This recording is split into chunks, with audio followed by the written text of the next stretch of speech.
রাম মন্দির। গত 22শে জানুয়ারি অযোধ্যার রাম মন্দিরে প্রভু শ্রী রামচন্দ্রের প্রাণ প্রতিষ্ঠা হলো।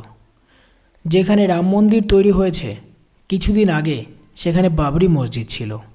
এই নিয়ে হিন্দু এবং মুসলিমদের মধ্যে প্রচুর মতবিরোধ রয়েছে। মুসলিমরা বলছেন এখানে আগে মসজিদ ছিল, মসজিদ ভেঙে মন্দির বানানো হয়েছে, কিন্তু হিন্দুদের বক্তব্য এখানে মন্দির ছিল, সেই মন্দির ভেঙে মুঘল আমলে জোর করে এখানে মসজিদ বানানো হয়েছে। আসুন আজকের এই ছোট্ট ভিডিওতে জেনে নিই রাম মন্দিরের আসল ইতিহাস সম্পর্কে। প্রত্নতত্ত্ববিদদের মতে রাম এবং সীতার পুত্র কুশ রামের জন্মভূমি অযোধ্যায় 1000 খ্রিস্টপূর্বাব্দের আশেপাশে প্রধান রাম মন্দির সহ মোট প্রায় 3000টি রাম সীতার মন্দির স্থাপন করেছিলেন। 1526 খ্রিস্টাব্দে যখন পানিপথের প্রথম যুদ্ধ হয়েছিল, তারপর মুঘল সম্রাট বাবর দিল্লি দখল করেন। 1527-28 খ্রিস্টাব্দে বাবরের নির্দেশে তার সেনাপতি মীর বাকির খাঁয়ের নেতৃত্বে অযোধ্যা আক্রমণ করে অনেক হিন্দুদের হত্যা করে। বাকি হিন্দু ও মন্দিরের পুরোহিতদের বন্দি করে রাম মন্দিরের উপরের অংশ ভেঙে ফেলে। রাম মন্দিরে যে ভিত ছিল, ওই ভিতের উপর বাবরি মসজিদ গড়ে তোলে। যদি বাবর মন্দির না ভেঙে অন্য কোনো আলাদা জমিতে মসজিদ তৈরি করত, তাহলে বাবরের সময়কালে ওই মসজিদ ভেঙে মন্দির উদ্ধারের জন্যে 21 বার হিন্দুরা চেষ্টা করত না।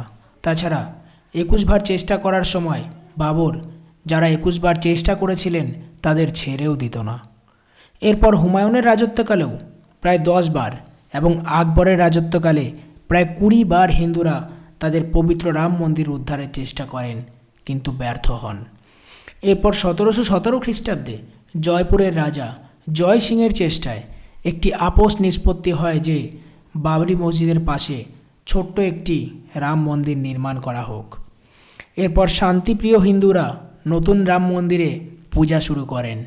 ফলে সম্রাট জাহাঙ্গীর ও শাহজাহানের সময়কালে কোনো লড়াই হয়নি, কিন্তু সম্রাট ঔরঙ্গজেব এটি সহ্য করতে পারেননি। তাই তিনি ওই নতুন মন্দির ভাঙতে সৈন্য পাঠান।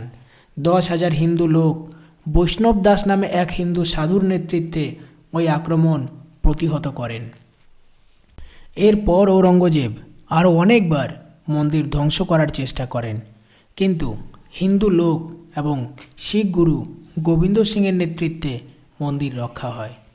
অবশেষে এক রমজান মাসের 7ম দিনে আকস্মাৎ আবার মন্দির আক্রমণ করে মন্দির ধ্বংস করা হয়। প্রায় 10,000 হিন্দুকে হত্যা করা হয়। এটি আলমগীর নামা গ্রন্থে বর্ণিত আছে। পরবর্তীকালে প্রায় 77 বারের প্রচেষ্টা এবং অনেক মামলা মোকদ্দমা, হুমকি, দাঙ্গা, বহু জীবনের বিনিময়ে বিভিন্ন তথ্য প্রমাণের ভিত্তিতে ভারতের সর্বোচ্চ আদালত সুপ্রিম কোর্টের রায় রাম মন্দির নির্মাণ করার অধিকার পাওয়া যায়।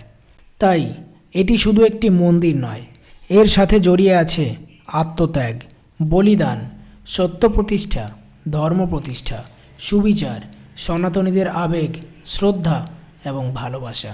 আমরা আজকের মানুষ অনেকেই হয়তো রাজনৈতিক কারণে বা সত্য না জানার কারণে রাম মন্দির নির্মাণকে গুরুত্ব দিতে চাইছি না, কিন্তু একটু ভেবে দেখুন, যারা 500 বছর ধরে সত্য প্রতিষ্ঠার জন্যে, ধর্ম প্রতিষ্ঠার জন্যে, আমাদের সকলের পূর্বপুরুষদের ধর্ম রক্ষা করতে অধর্মের সাথে লড়াই করলেন, প্রাণ দিলেন, তাদের আত্মবলিদানের কথা।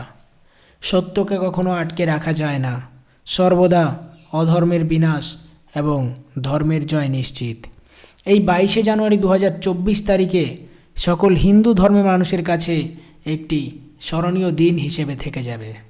আমাদের এই নিবেদনটি ভালো লেগে থাকলে লাইক, কমেন্ট, শেয়ার এবং সাবস্ক্রাইব করে পাশে থাকবেন। ভালো থাকবেন, সুস্থ থাকবেন।